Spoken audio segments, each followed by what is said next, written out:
Alright guys, welcome back to your second tutorial, and now that we saw all the cool functionality of this bad boy, let's go ahead and get styling this. So before I get started, I do want to say thank you to Emily May. That's the girl who actually showed me this. It was on a website called codecanyon.net, and I actually had to mod the crap out of it so it was compatible for my website. But anyways, thank you, and well, let's go ahead and get started.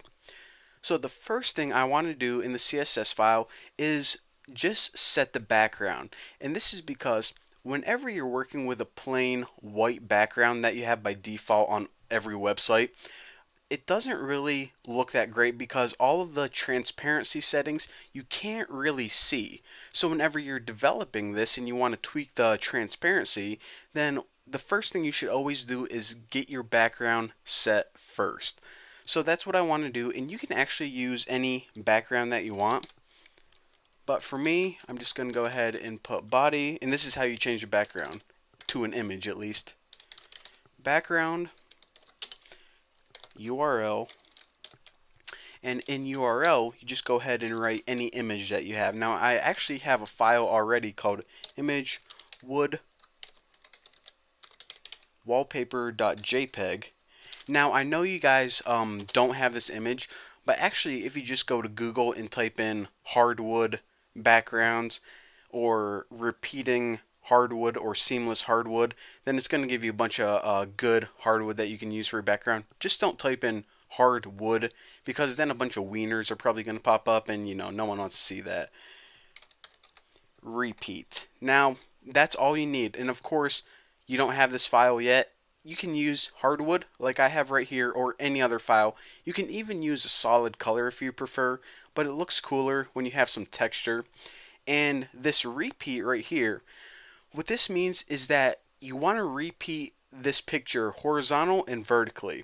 Now I say that because usually whenever you're making a background for the website, you don't have, 2000 by, 1920 by 1200 picture. Usually you just have a 200 by 200 square and it gets tiled. So this repeat keyword means that it gets repeated vertical and horizontally. So after we have the background, let's just go ahead and style the footer. Now what this is going to be is basically the overall footer, basically the entire thing all inclusive. So the first thing we want to do this is we want to make sure that it sticks to the bottom of a web page.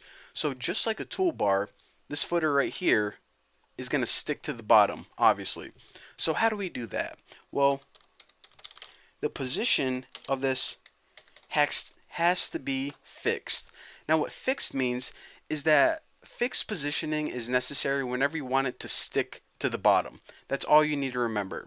So right now we told our browser that this toolbar is fixed, but we didn't say where in the browser it's fixed. So now let's go ahead and do that. Bottom 0 pixels, which basically means stick it to the bottom. There is no separation between the bottom of the browser and the footer. Margin 0. Padding 0. And then we can just do left 0, right 0. We're basically setting everything to 0. And what left and right does, and also along with this width, whenever you put it at 100%, it says that there is no space between the left and the right hand side, and it basically takes up 100% width. Now you can actually have this where you have some space to the left or right, but I don't really like that. For now, this is how you develop this. You can always tweak it later. Now, for the height, what we want to do is we want to go ahead and set it at 40 pixels. So this entire toolbar or the footer is 40 pixels tall. Now you actually want to go ahead and remember that because whenever you're adding these images or these notification icons, then you want to, take note of how tall they actually are and make sure they don't exceed this 40 pixel limit. So now let's just go ahead and set some overall properties. Font family, Arial, text shadow. Now what text shadow is basically exactly what you think. It's the shadow of the text. Now, usually I don't like text shadow whenever I'm developing a web page, but for this, it's actually, I don't want to say necessary because you can develop it any way you want, but it makes it a lot easier to read, especially when you have a lighter background. You don't want white text on a light background without a shadow. So, in order to make a text shadow, go ahead and write this: 1 pixel, 1 pixel, 1 pixel, black. And if you guys aren't familiar with this property, what this basically is saying is that the horizontal, vertical, blur are all 1 pixel. So move it to the right 1 pixel, down 1 pixel, and blur it 1 pixel. And also the shadow is going to be black. If you have like a yellow shadow, it looks kind of like a glow. Fun little tip. Now, let me just go ahead and tighten this bad boy up. Now what I want to do is I want to start building that glass effect.